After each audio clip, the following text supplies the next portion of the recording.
حضرت علی ہی کا فرمان ہے کہ جس شخص نے ایک فرض روزہ چھوڑ دیا،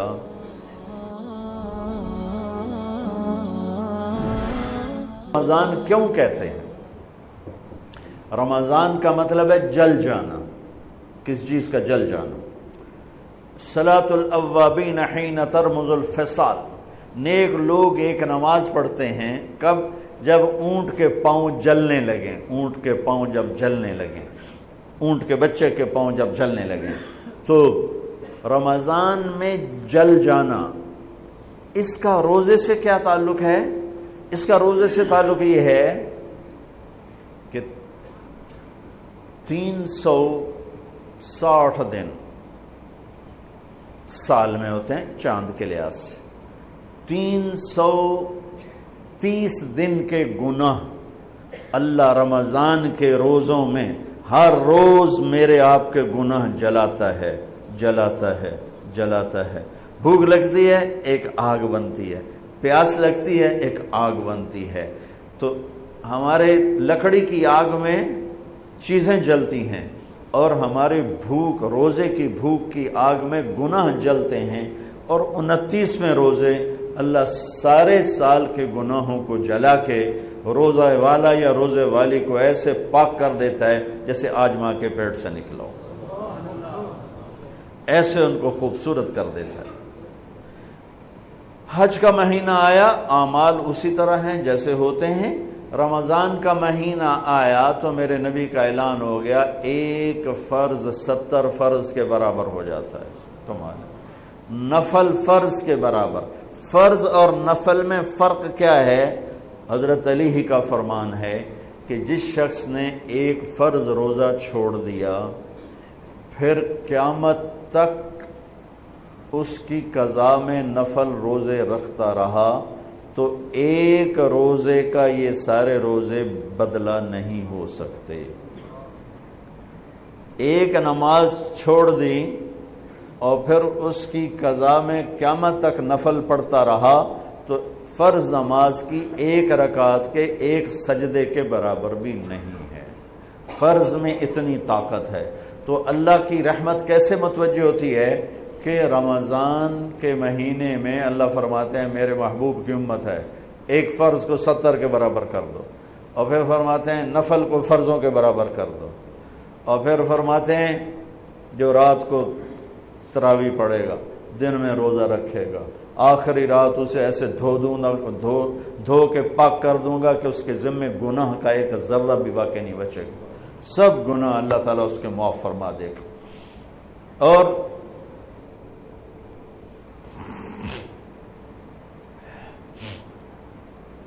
میرے نبی نے فرمایا من صام رمضان ایمانا و احتسابا، دوسری بھی من قام رمضان ایمانا و احتسابا، جس نے روزہ رکھا اللہ کی رضا کے لیے، جس نے تراویح پڑھی اللہ کی رضا کے لیے، اس کے پچھلی زندگی کے سارے گناہ اللہ معاف فرما دیتا ہے۔ رات کا قیام کسی امت کو نہیں ملا۔ دیکھو روزہ سخت تھا تو ان کا قیام اللیل نہیں تھا، چونکہ وہ اپنی کتاب پڑھ سکتے ہی نہیں تھے۔ رمضان میں اللہ نے آسمانی کتابیں اتاری، یکم رمضان کو ابراہیم علیہ السلام پر، 2 رمضان کو تورات موسیٰ علیہ السلام پر، 8 یا 6 رمضان کو عیسیٰ علیہ السلام ان پر، موسیٰ علیہ السلام پر، ان پر داؤد علیہ السلام پر زبور کو اتارا، اور 12 یا 18 رمضان کو عیسیٰ علیہ السلام پر انجیل کو اتارا، اور 21 رمضان کو اللہ تعالیٰ نے پیر کی رات لیلۃ القدر میں غار حرا کے اندر اللہ تعالیٰ نے اپنے محبوب پر کتاب کو اتارا۔ وہ کتابیں فل آ گئیں، لکھی لکھائیں۔ قرآن فل نہیں آیا، قرآن صرف ایک سورت کے 19 الفاظ آئے بس، اور پھر 23 برس میں قرآن اترا۔ کتنے انبیاء ایسے گزرے ہیں جن کے پاس جبریل زندگی میں ایک دفعہ آیا، زندگی میں جبریل ایک دفعہ، اور ایک سے لے کر آگے کوئی تعداد مقرر نہیں ہے، 100 دفعہ 200 دفعہ، لیکن آپ حیران ہوں گے ہمارے نبی پر جبریل 23 برس میں 24,000 دفعہ آئے، 24,000 دفعہ، جو ایک عجب العجائب ہے، عجب العجائب ہے۔ تو میرے بھائیوں، رات کی تراویح، دن کا روزہ، تراویح میں کیا ملنے والا ہے؟ میرے نبی کا فرمان ہے ہر سجدے پہ 1500 نیکی، ہر سجدے پہ 1500 نیکی۔ تھوڑی اپنی کاروباری مصروفیت گھٹاؤ، اپنی کاروباری مشقت گھٹاؤ، اپنے ملازموں کی بھی مشقت گھٹاؤ، تاکہ وہ تراویح پڑھ سکیں، روزہ رکھ سکیں، بشاشت سے پڑھ سکیں، اور اللہ کا فضل ہے ڈھیلے سے ڈھیلا حافظ بھی ہو تو 1.5 گھنٹے میں سارا کچھ نمٹ جاتا ہے۔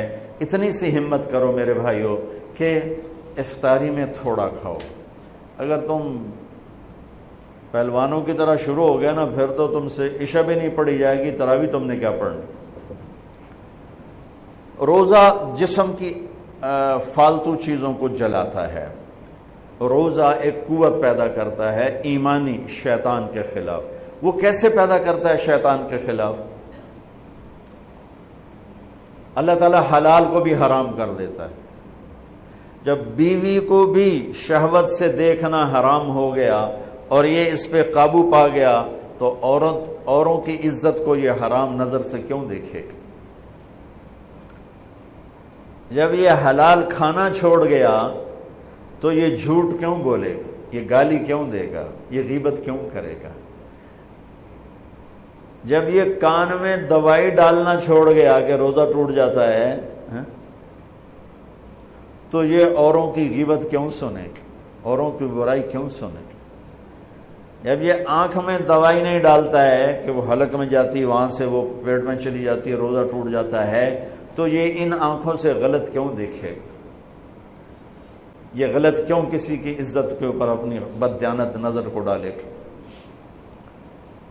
تو جب یہ اندھیرے میں بند کمرے میں ٹھنڈا پانی پڑا ہوا ہے اور ہاتھ نہیں لگاتا ہے اور اللہ کا دھیان اسے یاد ہوتا ہے کہ اللہ دیکھ رہا ہے، نہاتے ہوئے ہونٹ بند کر لیتا ہے کہ کوئی پانی کا قطرہ منہ میں نہ چلا جائے اور میرا روزہ نہ ٹوٹ جائے، خراب نہ ہو جائے، تو یہ جب اللہ کا اتنا دھیان اس کو نصیب ہو جاتا ہے کہ اللہ دیکھ رہا ہے، ورنہ کیا کسی کو کیا خبر کہ میں 2 گلاس پانی پیتا یا میں پیاس سے بول رہا ہوں۔ تو جب وہ اللہ کو اتنا اپنے دھیان میں لے آتا ہے کہ اللہ دیکھ رہا ہے، میں پانی نہیں پیوں گا، اللہ دیکھ رہا ہے، میں بیوی کو ہاتھ نہیں لگاؤں گا، اللہ دیکھ رہا ہے، میں کسی کی عزت پر بری نظر نہیں ڈالوں گا، اللہ دیکھ رہا ہے، میں کسی کی برائی نہیں سنوں گا، اللہ دیکھ رہا ہے، میں کسی کی برائی نہیں کروں گا، تو پھر جب یہ بازار میں جائے گا تو جھوٹ تو نہیں بولے گا، جب یہ تولے گا تو غلط تو نہیں تولے گا۔ ہاں یہ الگ بات ہے، بہت سے مجھے ملے کہ جب بس رمضان میں جھوٹ چھوڑ دیتے ہیں، اس کے بعد پھر شروع ہو جائے گا۔ رمضان میں رشوت نہیں لیتا ہوں، اس کے بعد پھر شروع ہو جاتا ہے۔ تو چلو شکر ہے 1 مہینہ تو مسلمان رہتے ہیں۔ اچھا اس کی وجہ کیا ہے کہ رشوت خور کہتا ہے جی رمضان میں نہیں، جی نہیں، رمضان میں جھوٹ نہیں بولنا، رمضان میں صحیح تولنا ہے، رمضان میں غلط نہیں تولنا ہے۔ کیوں؟ شیطان قید ہو جاتا ہے۔ رمضان میں نمازی کیوں بڑھ جاتے ہیں؟ شیطان قید ہو جاتا ہے۔ کسی امت کو یہ نہیں ملا کہ رمضان میں شیطان قید کیے جائیں، اس امت کو ملا رمضان میں شیطان قید ہو جاتے ہیں۔ کسی امت کو یہ نہیں ملا کہ رمضان میں جہنم کے دروازے بند ہو جائیں، اس امت کو ملا ہے رمضان میں جہنم کے دروازے بند ہو جاتے ہیں، جنت کے دروازے کھل جاتے ہیں۔ کسی امت کو یہ نہیں ملا کہ ان کے لیے ہر مخلوق دعا کرے، رمضان کے مہینے میں اس امت کو یہ ملا ہے کہ ان کے روزہ رکھنے والوں کے لیے چونٹیاں بھی دعا کرتی، پرندے بھی دعا کرتے ہیں، مچھلیاں بھی دعا کرتی ہیں، ہوائیں دعا کرتی ہیں، ہر شے دعا کرتی ہے روزہ رکھنے والے کی۔ اس امت کو ملا۔ کسی امت کو یہ نہیں ملا کہ آخری رات ان کی سب کی بخشش ہو جائے، اس امت کو ملا ہے کہ رمضان کی آخری رات سب کی بخشش ہو جاتی۔ کسی امت کو یہ نہیں ملا کہ جنت کی حوریں انہیں روزوں میں یاد کریں، اس امت کو ملا ہے کہ اللہ تعالیٰ جنت کو کہتا ہے کہ تو تیار ہو جا، میک اپ کر لے، میرے بندے آ رہے ہیں، دلہن بن جا، سج دھج کے مجھے دکھا دے تاکہ میں اپنے بندوں کو پیش کروں تحفے کے طور پر۔ یہ ہے تمہاری بھوک کا بدلہ، یہ ہے تمہاری پیاس کا بدلہ۔